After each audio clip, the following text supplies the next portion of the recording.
여러분, 고객님한테 이 전판하려고 할 때마다 전문가로서 설명하고 제안해보자 라고 생각은 하지만 막상 고객님 앞에서 입이 안 떨어지니까 답답했던 적 있으실 거예요. 물론 용기 내 제안을 해봐도 고객님이 비싸다 하니까 말을 하면 부담 느낄 것 같아서 계속 제안을 해보면서도 시도해보는 게 힘드셨을 겁니다. 이런 분들의 특징이 뭐냐면 고객한테 필요한 것 같아서 제안하면 비싸다고 거절이 나오고 고객이 다시 방문하지 않는 상황이 벌어진다는 거예요. 많은 분들이 이런 상황을 극복하고 싶으니까 말 잘하는 다른 원장님이나 선생님들에게 물어보면 그분들은 고객한테 왜 써야 하는지 설명하고 제안하니까 그냥 사둔대? 라고 이야기했을 겁니다. 고객님한테 전판 이야기 한번 말 꺼내는 타이밍 잡기도 어렵고 고객님 앞에서 말을 더듬게 되면 식은땀 나고 긴장돼서 힘들었을 건데요. 나는 말주변이 약해서 제안하는 게 어울리지 않는 사람인가 봐.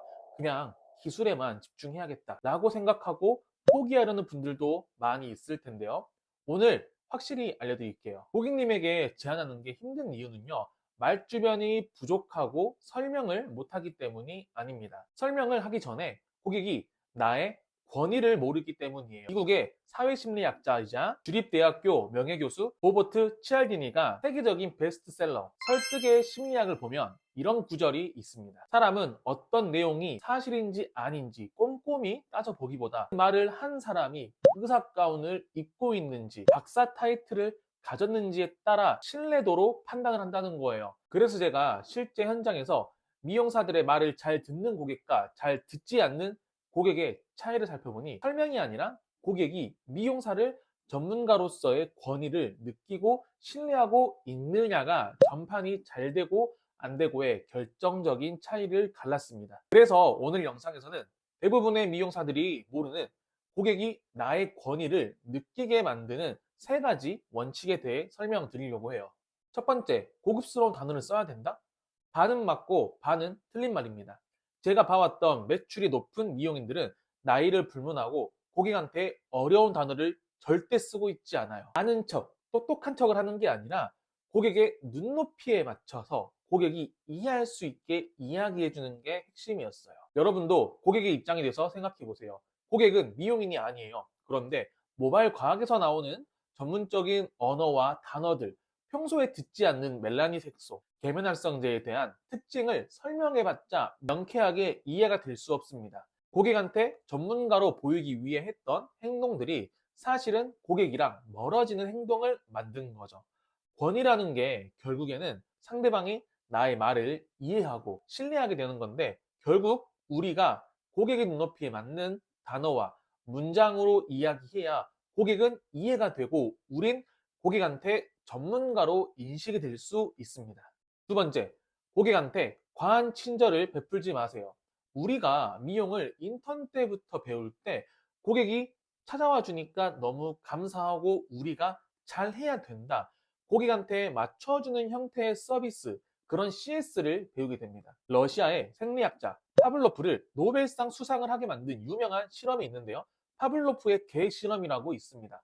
파블로프라는 생리학자는 이 실험을 통해 조건 반사라는 걸 입증했는데요. 실험했을 개에게 먹이를 주던 조교가 언젠가부터 이 개가 먹이를 주기 전부터 시간만 되면 침을 흘리고 있는 걸 발견하였는데요. 남들이라면 그저 그런가 보다 하며 넘겼을지 모르지만 파블로프는 생리학자로서의 안목을 통해 먹이를 주지 않고 특정 조건이 맞춰주면 동물은 무조건 반응을 한다는 것을 깨닫게 되고 그걸 입증한 실험이에요. 우리 미용실에 문을 열고 들어온 사람이 블랙리스트의 냄새를 풍긴다는 거 여러분 느껴본 적 있으시죠?